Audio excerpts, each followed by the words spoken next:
इस क्लास में हम आपका स्वागत करते हैं। जो आज की जो प्रश्नावली है वो प्रश्नावली 2D है, जिसमें से सारे के सारे वस्तुनिष्ठ प्रश्न हैं। इन वस्तुनिष्ठ प्रश्नों को आज हम हल कराएंगे और बिना देरी करते हुए स्टार्ट करते हैं। तो क्योंकि जो हमारे सिलेबस में वस्तुनिष्ठ या बहुकल्पीय प्रश्नों का वेटेज जो है वो बहुत है, 20 प्रश्न टोटल आते हैं। तो कुल मिलाकर सारे चैप्टरों को मिलाकर 20 प्रश्न पूछे जाते हैं। तो हम बहुपद से जो बहुपद की लास्ट प्रश्नावली है 2D, उसके हम सारे बहुकल्पी हल कराते हैं। तो यहाँ पर है पहला प्रश्न, प्रश्न नंबर फर्स्ट है। ये कह रहा है ये द्विघाती बहुपद k minus one under bracket x square plus के एक्स प्लस वन के शून्यक में से एक शून्यक माइनस 3 है तो k का मान ज्ञात कीजिए। इस तरीके के प्रश्न एक जरूर आता है आपके बोर्ड पेपर में। दिया क्या है हल, दिया क्या है f बहुपद दिया एफ एक्स बराबर k minus one into x square plus का के एक्स प्लस का वन, और इसका एक शून्यक अर्थात एक एक्स का मान यहाँ पर माइनस का 3 दे रखा है और ज्ञात क्या करना है, के का मान हमें यहाँ पर ज्ञात करना है। जब भी इस तरीके का सवाल दे दिया जाएगा बहुपद में और वहां पर कोई से अचर पद का मान ज्ञात करना होगा, तो सर्वप्रथम हम क्या शेषफल प्रमेय का इस्तेमाल करते हैं। क्योंकि यदि कोई बहुपद है और उसका वो कोई शून्यक दे रखा है, यदि बहुपद का कोई शून्यक दे रखा है तो वो उस शून्यक पर बहुपद का जो शेषफल होता है वो 0 होता है, क्योंकि हमने पिछली क्लास में बताया। तो अब लिखेंगे हल, लिखेंगे x बराबर -3। तो x बराबर -3 पर क्या आ जाएगा, f minus 3 r equal to 0, अर्थात यहां पर हम -3 को यहां पर संतुष्ट कराएंगे। तो k माइनस 1 और यहां पर x के स्थान पर -3 रखेंगे तो -3 का स्क्वायर प्लस का k इंटू माइनस का 3 और प्लस का 1 r इक्वल टू 0। तो -3 का स्क्वायर जो आ जाएगा कितना आ जाएगा, वो 9 आ जाएगा। तो 9 यहाँ पर ब्रैकेट में k माइनस 1 और यहाँ पर प्लस माइनस हो जाएगा अर्थात 3k हो जाएगा और यहाँ पर प्लस का 1 r इक्वल टू 0। अब हम ब्रैकेट ओपन करेंगे तो 9 इंटू के यानी 9k माइनस का 9 और उसके बाद माइनस का 3k और प्लस का 1 दे रखा। तो यहाँ पे हम देखते हैं 9k और माइनस का 3k, 9k में से माइनस का 3k घट जाएगा तो यहाँ पर 6k बच जाएगा और यहाँ पर माइनस का 9 है, यहाँ पर प्लस का 1 है। माइनस के 9 में से प्लस का 1 घट जाएगा तो माइनस का 8 बच जाएगा। हम माइनस का 8 इधर निगेटिव उधर जाएगा तो पॉजिटिव, तो इसका हम पक्षांतर करते हैं तो 6 इधर गुणा तो उधर जाएगा तो भाग। तो इसको हम 2 से देखते कट जाएगा, बिल्कुल कट जाएगा। 2 चौके 8 2 3 6। तो यहाँ पर हमने देखा कि k का मान कितना आया, ऊपर 4 है नीचे 3, अर्थात फाइनली k का मान कितना आ जाएगा 4/3। तो इस तरीके से आपके ऑप्शन में कितना आ जाएगा, ए इसका ऑप्शन ए इसका सही हो जाएगा 4/3। अब प्रश्न नंबर 2 क्या कह रहा है, प्रश्न नंबर 2 ये कह रहा है, प्रश्न नंबर 2 कह रहा है कि हाँ इसके शून्यक क्रमशः दे रखे हैं -3 तथा 4 है। तो इसके 2 शून्यक दे रखे हैं। दिया है पहला शून्यक, क्योंकि हमें यहाँ पर क्या ज्ञात करना है, शून्यक -3 और 4 वाला द्विघाती बहुपद ज्ञात करना है। क्या ज्ञात करना है, तो यहाँ पर पहला शून्यक अल्फा बराबर -3 और बीटा बराबर 4 है। तो हमें क्या ज्ञात करना है, एक द्विघाती बहुपद ज्ञात करना है। तो द्विघाती बहुपद ज्ञात करेंगे तो यहाँ पर हमें शून्यकों का योगफल और गुणनफल पता होना चाहिए। तो हालांकि प्रश्न में 4 ऑप्शन दिए हैं, वहां पर आप देख लेंगे, सवाल लगा रहेगा। तो यहाँ पर पहले निकालेंगे अल्फा प्लस बीटा। अल्फा का मान 3 है माइनस का और बीटा का मान प्लस का 4 है। तो इस तरीके से हम जब यहाँ पर निकालेंगे तो अल्फा प्लस बीटा का मान कितना आ जाएगा, 1 आ जाएगा। कितना आ जाएगा, हम निकालेंगे शून्यकों का गुणनफल alpha into beta, alpha into beta. तो अल्फा का मान -3 है और बीटा का मान 4, तो अल्फा इंटू बीटा बराबर -12, ये आ गया। अब लिखेंगे दो घाती बहुपद, अतः दो द्विघाती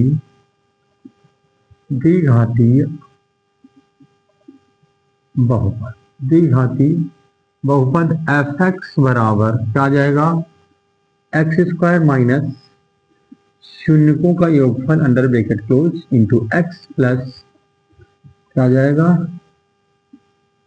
शून्यकों का गुणनफल। तो वैल्यू यहाँ पर पुट कर देंगे, एक्स स्क्वायर यहाँ पर शून्यकों का योगफल 1 है तो 1 इंटू एक्स यानी एक्स आ जाएगा, और उसके बाद गुणनफल कितना है, माइनस का 12, तो रख देंगे तो फाइनली हमें क्या मिल जाएगा, बहुपद मिल जाएगा।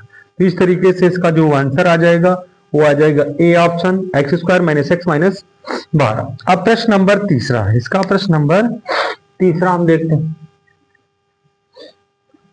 इसको भी इरेज करते हैं।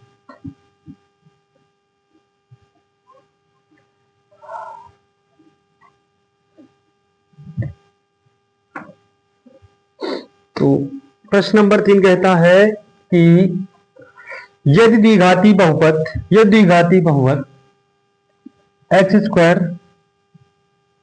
Plus a plus 1 into x plus b के शून्यक क्रमशः अल्फा बराबर 2 और बीटा बराबर -3 हो तो ए व बी के मान क्या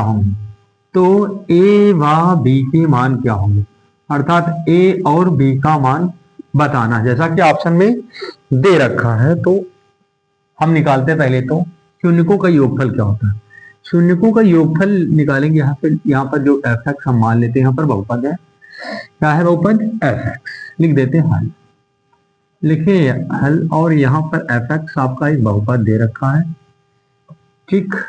अब इसको हम हल करेंगे। तो शून्यकों का योगफल क्या होता है, शून्यकों का योगफल बराबर माइनस का बी, यहां पर हम कंपेयर करेंगे पहले तो उक्त बहुपद की तुलना x square plus B x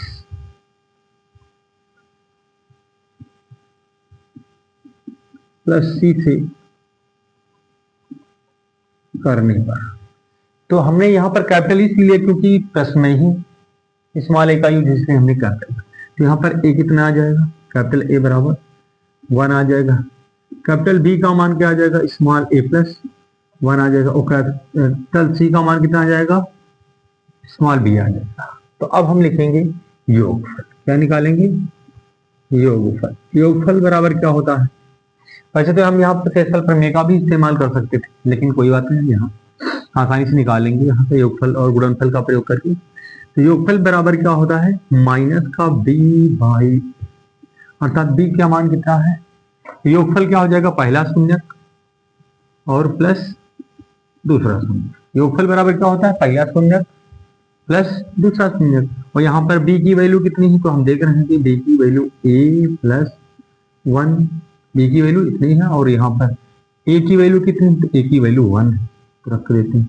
यहाँ पर प्लस माइनस माइनस रहता तो 2 माइनस 3, और यहाँ पर कितना आ जाएगा, हाँ तो माइनस का a प्लस 1 आ जाएगा, क्योंकि नीचे अगर भिन्न में एक है तो उसका मतलब कुछ नहीं होता है, कोई दिक्कत नहीं, फिर लिखे या नहीं ना लिखे। तो यहाँ पर माइनस के 3 से प्लस का 2 घट जाएगा तो माइनस का 1, और माइनस का a प्लस 1, माइनस से माइनस हम कैंसिल कर देंगे तो इधर 1 बचेगा, अर्थात a प्लस 1 इधर पक्षांतर करेंगे तो घट जाएगा, तो इस तरीके से यहाँ पर 0 बचेगा। फाइनली a का मान कितना आ गया, 0।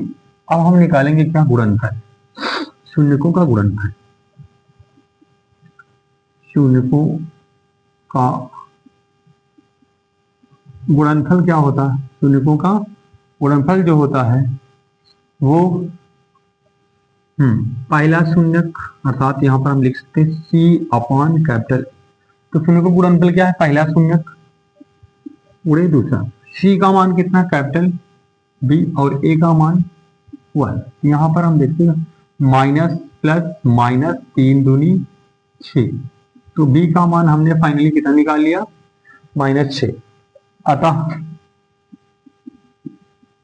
a बराबर 0 तथा b बराबर -6 इसके आंसर होंगे। तो हमने प्रश्न नंबर 3 को आपको बता दी। यहाँ पर ऑप्शन क्या हो जाएगा प्रश्न नंबर 3 ये बहुकल बी का डी ऑप्शन हो जाएगा। कितना आ जाएगा इसका आंसर आपका डी है, इसका आंसर डी आ जाएगा। प्रश्न नंबर हम 4 देख रहे हैं। प्रश्न नंबर 4 में 2 शून्यक दिए हैं और यहाँ पर बहुपदों की संख्या बताई जा रही है। क्या बताई जा रही है, बहुपदों की संख्या।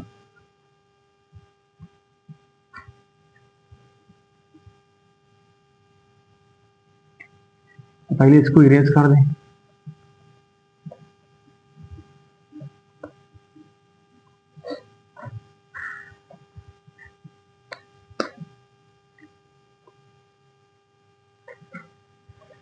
तो एक प्रश्न 4 है, उसमें से कह रहा है शून्यक -2 और 5 वाले बहुपदों की संख्या क्या होगी। शून्यक -2 और 5 वाले बहुपदों की संख्या क्या होगी।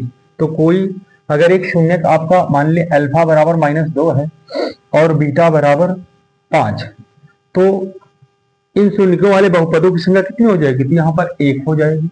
यहाँ पर कितनी हो जाएगी बहुपदों की संख्या, बहुपदों की संख्या हाँ 1 हो जाएगी। क्या हो जाएगी, 1 हो जाएगी। क्योंकि हम बना के देख लेते कहीं से, यहाँ से तो लिखेंगे क्या, बहुपद। अगर 2 शून्यक दिए हैं उससे हमें बहुपद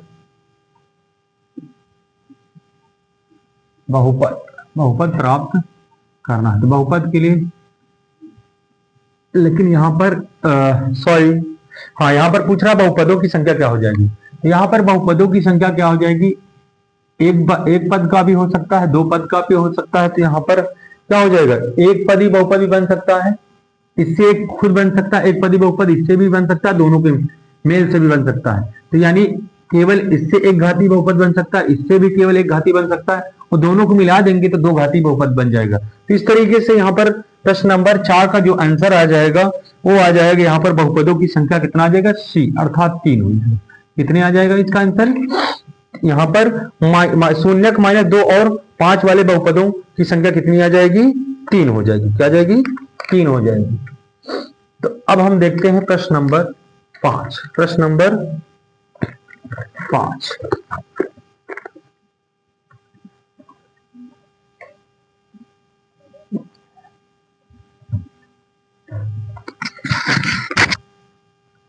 प्रश्न नंबर 5 क्या कह रहा है, प्रश्न नंबर 5 कह रहा है त्रिघाती बहुपद ax³ + bx² + cx + d का एक शून्यक 0 है, शून्यक शून्य दिया हुआ है।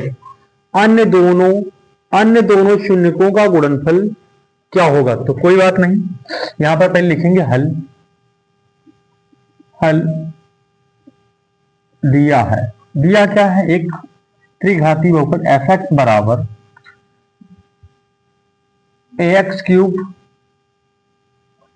+ bx² + cx + d दिया है, और इसका एक शून्यक हम मान लेते अल्फा 0 दिया है, और हमें ज्ञात करना अन्य 2 शून्यकों का गुणनफल। हम मान लेते एक शून्यक बीटा है, दूसरा शून्यक गामा है, तो हमें इनका गुणनफल ज्ञात करना है। तो इसके लिए हम अगर दिमाग लगाए, अगर हम तीनों का योगफल करेंगे तब भी नहीं मिलेगा, अगर योगफल करेंगे तो अल्फा + बीटा + गामा इससे प्राप्त नहीं होगा। उसके बाद अगर हम तीनों को गुणनफल करेंगे अल्फा × बीटा × गामा, तो यहाँ पर अल्फा का जैसे मान यहाँ पर रखेंगे तो पूरा 0 हो जाएगा। तो अब एक ही आपके पास ऑप्शन बचा है, हम क्या करते हैं, 2 शून्यकों के गुणनफलों का योग करते हैं, यानी अल्फा बीटा क्या करते हैं, हाँ alpha beta + beta gamma + gamma alpha. तो यहाँ पर हमने सूत्र लिखा रखा है, यहाँ पर जो होता है 2 शून्यकों का गुणनफल बराबर होता है माइनस का x का गुणांक, सॉरी यहाँ पर प्लस होता है, तो यहाँ पर प्लस होता है, तो यहाँ पर क्या होगा, x का गुणांक बटे x³ का ये गुणांक। यहाँ पर ये सूत्र हमने बता रखा है। हालांकि तो देखते हैं कि यहाँ पर कहां पर अल्फा 0 हो जाएगा। यहाँ पर अल्फा 0 कर देगा इसको, यहाँ पर भी अल्फा 0 कर देंगे। यहाँ पर 0 × beta plus beta gamma plus gamma into 0। यहाँ पर हालांकि वैल्यू रखेंगे, x का गुणांक c है और x का क्यूब का गुणांक कितना है आपका a है। तो यहाँ पर देखते हैं ये 0 हो जाएगा, ये 0 हो जाएगा, तो बचेगा क्या, यानी केवल बीटा गुणे गामा का मान आ जाएगा c अपान a। यहाँ पर कौन सा ऑप्शन सही हो जाएगा इसका, तो बी ऑप्शन, 5 का बी ऑप्शन सही हो जाएगा। अब हम देखते हैं कि उम्मीद है कि ये समझ में आ गया क्योंकि आसान है, जैसे जैसे प्रश्न पूछ रहा है वैसे से आप कर लेंगे।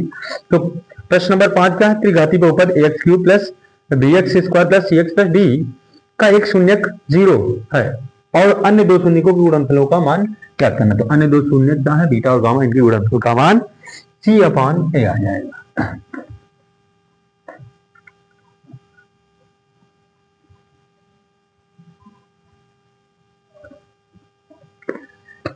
अब प्रश्न नंबर 6, प्रश्न नंबर 6 क्या कह रहा है, बहुपद x square minus 5x plus 4 में क्या जोड़ा जाए, क्या जोड़ा जाए जिससे परिणामी बहुपद का शून्यक 3 है।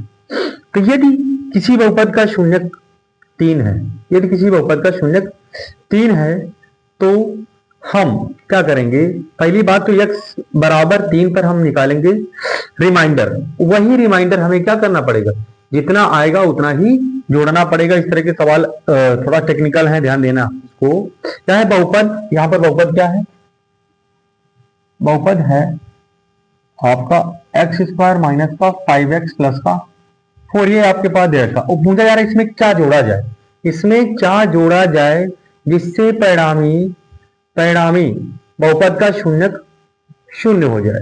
क्या हो जाए, तो हम मान लेते हैं, माना बहुपद में a जोड़ा जाए,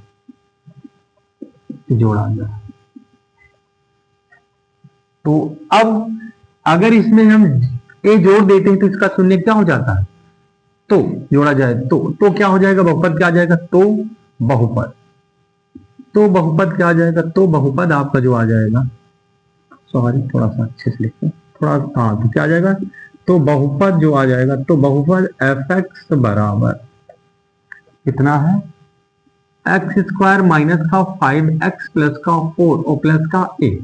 अब इसका शून्य क्या है, इसका शून्य a जोड़ने पर इसका शून्य क्या बन जाता है, इसका शून्य x बराबर कितना आ जाता है, 3।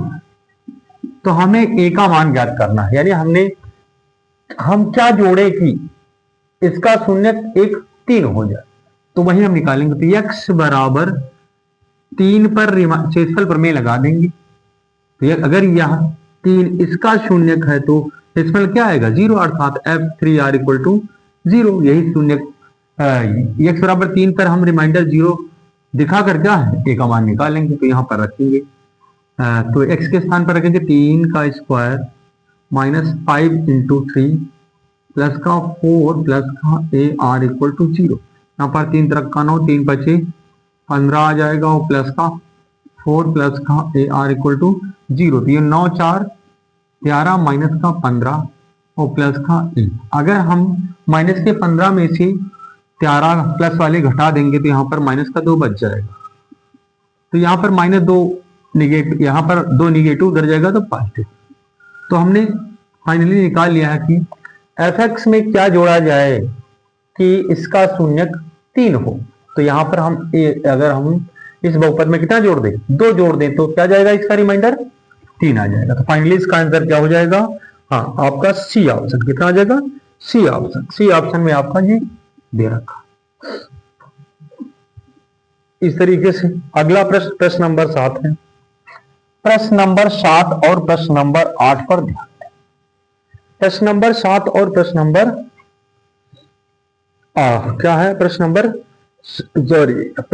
7 देखते हैं। प्रश्न नंबर पहले 7 देखते हैं। ये तो 8 और 9 प्रश्न नंबर सेम है, क्या है, सेम है। तो हम पहले देखते हैं कि प्रश्न नंबर 7 का क्या है। तो कह रहा है एक बहुपद है fx बराबर कह रहा है x square plus 99x plus का 127 के शून्यक है। तो यहां पर जो पूछा जा रहा है, इस द्विघाती बहुपद के शून्यक होंगे कैसे? दोनों धनात्मक होंगे, दोनों ऋणात्मक होंगे, एक धनात्मक एक ऋणात्मक और दोनों बराबर। तो इसके लिए एक चीज हम बता दें कि एक तो तरीका यह है कि दोनों शून्यक निकाल लें। क्या है? दोनों शून्यक निकाल लें आसानी से, तब पता कर लेंगे कैसे होंगे, कैसे होंगे। और फिर एक तरीका यह है कि हमें पता है कि इस बहुपद में कहीं भी निगेटिव नहीं, और निगेटिव नहीं है यहाँ पर, तो जाहिर सी बात है फैक्टर क्या होंगे? गुणनखंड धनात्मक होंगे। लेकिन जब धनात्मक गुणनखंडों को हम जीरो के उस पार ले जाते हैं तो क्या आ जाता है? ऋणात्मक। तो हम देखते हैं कि यहाँ पर गुणनखंड क्या आएगा? दोनों के दोनों ऋणात्मक। लेकिन फिर भी हम इसको आपको करके बता दे रहे हैं आसानी से, ताकि आपको संतुष्टि मिल जाए। नहीं तो वैसे तो यहाँ पर चिन्ह अगर बहुपद के अंतर्गत बहुपद के अंदर कोई भी पद निगेटिव नहीं है तो दोनों शून्य क्या होंगे? निगेटिव होंगे। लेकिन एक बार हम वेरी करके आपको बता दें तो आप आसानी से कर लेंगे। तो fx के शून्यकों के लिए, fx के शून्यकों के लिए क्या आ जाएगा? fx बराबर 0। तो लिखाएंगे x square plus 99x plus 127 are equal to 0। अब हमने पहले ही पढ़ रखा है गुणनखंड का तरीका जो हम करते हैं, अचर पद का मल्टीप्लाई में एक्स स्क्वायर गुणन करते हैं। तो 127 से 127, तो 127 के ऐसे फैक्टर करेंगे, दो ऐसे फैक्टर करेंगे जिससे मध्यपद आ जाए, मध्यपद आ जाए। तो 127 पहले देख ले, ठीक है? हाँ ठीक है। तो गुणनखंड करते हैं, यहाँ पर कुछ कटने वाली स्थिति होगा, इससे 199 प्राप्त भी हो जाए। 199 प्राप्त करने के लिए अगर हम नहीं हो रहा है तो फिर हम सीधा 4 का इस्तेमाल करेंगे। क्या करेंगे? सीधा 4 का इस्तेमाल करेंगे। फिर भी देखते हैं एक बार आराम से अगर हो जाए तो। यहाँ पर 10 नहीं होगा, 7 के साथ 7 नहीं हो रहा है तो हम सीधा लगा देंगे यहाँ पर सीधा 4। तो यहाँ पर सीधा 4 लगाएंगे तो x बराबर माइनस बी होता है, और plus minus under root B square minus 4ac upon 2a होता है। ये आपका सूत्र होता है। तो यहाँ पर लिखेंगे माइनस का 99 प्लस माइनस 99 का होल स्क्वायर माइनस 4a का मतलब 1, a का मतलब 1, c का मतलब कितना आ जाएगा? 127 अपॉन 2 इंटू 1, 2 इंटू 1 आ जाएगा 2 इंटू 1 आ जाएगा। तो फिर से हम देखते हैं यहाँ पर माइनस का 99 प्लस माइनस, यहाँ पर गुणा करके चेक कर लेते पहले। तो इतनी बड़ी वैल्यू तो दिक्कत कर सकता है ना। यहाँ पर 99 का पहले बात तो यहाँ पर करेंगे 99 का स्क्वायर माइनस 4 सत्ते 28, लेंथी हो जाएगा फिलहाल। 4 सत्ते 28 का कैरी 2, 4 दूनी 8, 2 10, कैरी 1, 4 1 के 4, 1 5, ये आ जाएगा खैर, ठीक है। Minus B plus minus under root B square minus 4ac upon 2a, कोई दिक्कत नहीं, यहां से तो निकाल लेंगे हम। यहां पर आ जाएगा, कर सकते हैं आप। इससे अच्छा है आपका यही है जो ट्रिक है, इसी से लगा लेंगे। नहीं तो आप, क्योंकि यहाँ ऑब्जेक्टिव है बस, नहीं तो इससे आसान कुछ नहीं होगा। बस हम इतना जानते हैं कि अगर यहाँ पर चिन्ह है, अगर चिन्ह प्लस यानी एक ही प्रकार के चिन्ह है, दोनों निगेटिव है तो क्या होंगे? दोनों पॉजिटिव हो जाएंगे। अगर सारे चिन्ह निगेटिव तो यहाँ पर जो आंसर आ जाएगा आपका वो क्या आ जाएगा? दोनों क्या होंगे? शून्यक ऋणात्मक होंगे। तो इस तरीके से आप लगा सकते हैं, क्योंकि अगर हम सीधा 4 कैसे लगाएंगे तभी क्या होगा? ये माइनस की वैल्यू इससे तो ज्यादा होगी ही होगी, और इससे ज्यादा होगी चाहे हम धन चिन्ह ले चाहे ऋण चिन्ह ले, तो क्या होगा? सदैव x का मान निगेटिव आएगा। इस तरीके से आप क्या करिएगा, सीधे इसको इतना ब्रॉड हो जाएगा, क्योंकि बड़ा वस्तुनिष्ठ का सवाल है तो वस्तुनिष्ठ में ही करेंगे, हम बहुकल्पी में ही करेंगे। तो इस तरीके से इसका अंतर आ जाएगा। सीधा आप लोग क्या लिखेंगे? हाँ, इसका ऑप्शन बी, दोनों क्या होंगे? दोनों के दोनों शून्यक, दोनों शून्यक क्या होंगे, दोनों शून्यक ऋणात्मक होंगे, दोनों शून्यक ऋणात्मक होंगे। इससे इसमें ज्यादा प्रयास एक्स्ट्रा नहीं करिएगा, क्योंकि नहीं तो फिर जैसे हमने देखा कि यहाँ पर आपको एक तो एक नंबर का प्रश्न है और फिर ज्यादा टाइम लगेगा। वैसे हमने ट्रिक आपको बता दिया कि यदि सारे पद धनात्मक हैं तो, यदि दिए गए बहुपद के सारे पद धनात्मक हैं तो उसके जाहिर सी बात दोनों शून्य क्या होने वाले हैं, ऋणात्मक होने वाले हैं। इससे अच्छी ट्रिक नहीं हो सकती इसकी। तो इसी तरह यही आपके लिए काफी रहेगा। तो अगला हम प्रश्न देखते हैं यहाँ पर, प्रश्न नंबर 8।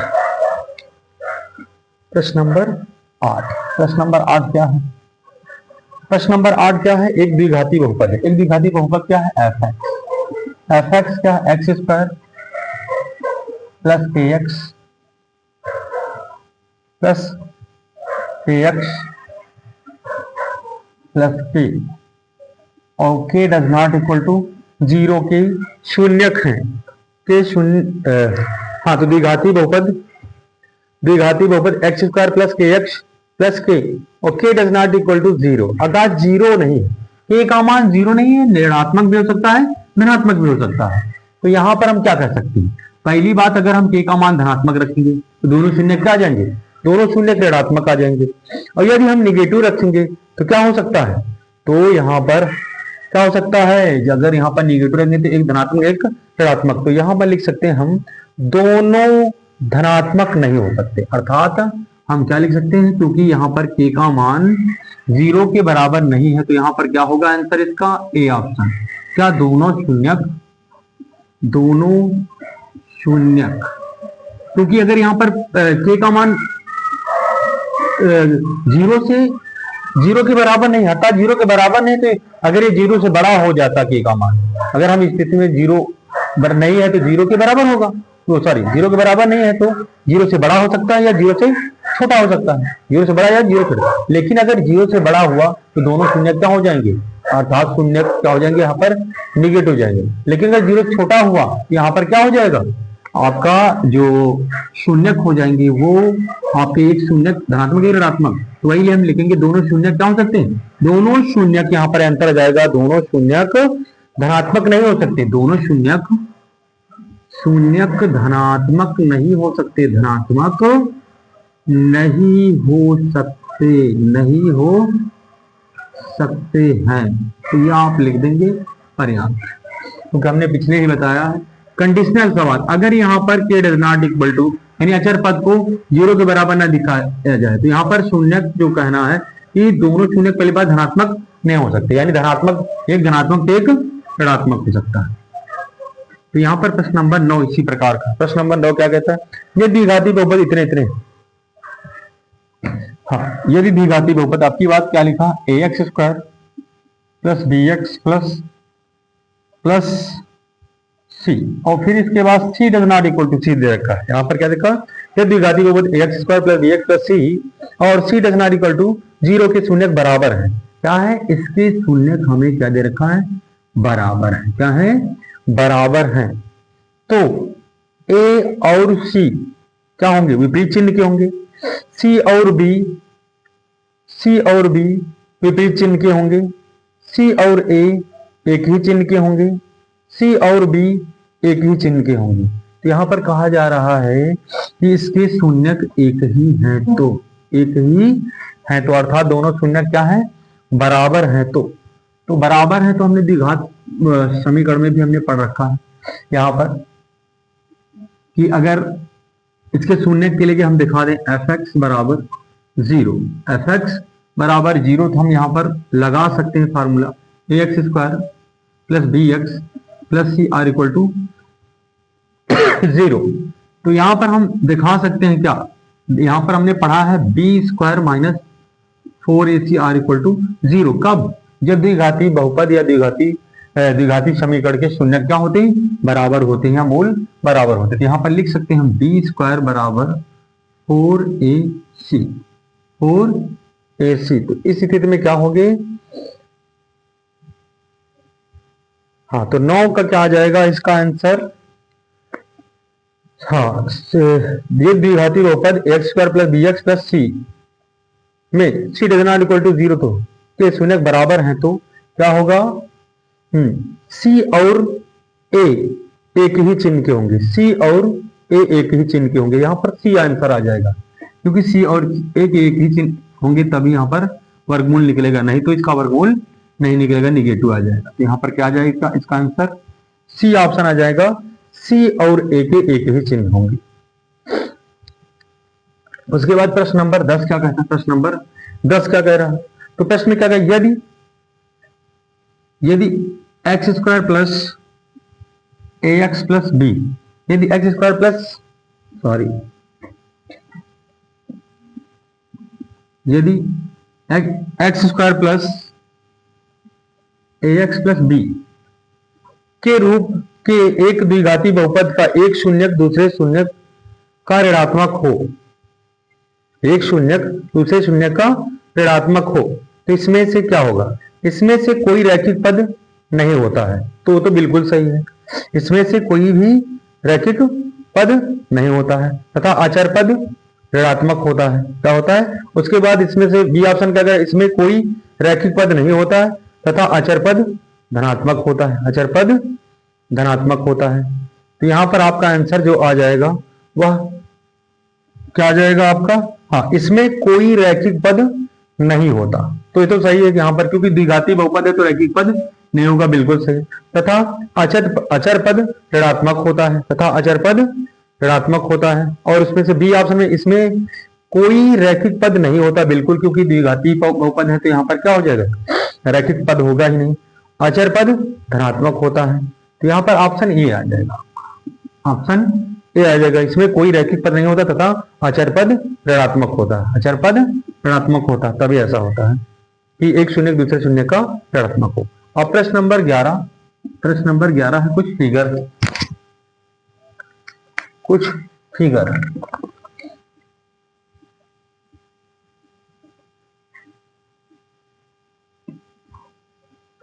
तो फिगर में क्या है कि 3 फिगर दे रखे हैं और इनमें से कहा जा रहा है निम्नलिखित में से कौन एक द्विघाती बहुपद का आलेख नहीं। तो द्विघाती हमने स्टार्टिंग में बताया था इस बहुपद के प्रारंभिक प्रश्नावली में कि हाँ, प्रश्न नंबर 11 में क्या बताया जा रहा है? प्रश्न नंबर 11 में कहा जा रहा है द्विघाती बहुपद का आलेख नहीं, द्विघातीय बहुपद का आलेख नहीं। तो हमने कहा था कि यहां पर देखना होगा ग्राफ में कि ये जो है जो आपका ग्राफ दिया होगा वो एक्स अक्ष को कितनी बार टच करा, तो यहां पर हम डी, आप इनका आंसर डी हो जाएगा क्योंकि हमने वहां पर देखा जो फिगर ये आपको हम बता दे रहे हैं फिगर ये इस तरीके से हमने देखा कि ये जो आपका ग्राफ एक्स अक्ष पे कितनी बार टच कर रहा, एक बार, 2 बार, 3 बार, तो टोटली यहाँ पर 3 बार टच कर रहा है। तो यहाँ पर जो ग्राफ ये किसका होगा? ये एक त्रिघाती का बहुपद का, किसका है? ये ग्राफ जो दिया है डी ऑप्शन वो कितने का है? एक त्रिघाती बहुपद का है, इसलिए यहाँ पर हमने यहाँ पर इस ऑप्शन को चुना है क्योंकि ये द्विघाती बहुपद का नहीं है बल्कि त्रिघाती बहुपद का। तो यहाँ पर कौन सा होगा? डी ऑप्शन, ये द्विघाती बहुपद का आलेख नहीं है। तो इस तरीके से ये आपकी प्रश्नावली जो इस चैप्टर की अंतिम प्रश्नावली जिसे प्रश्नावली 2D कहते हैं समाप्त होती है। जय हिंद, नमस्कार। फिर अगले क्लास में आपको पढ़ाएंगे।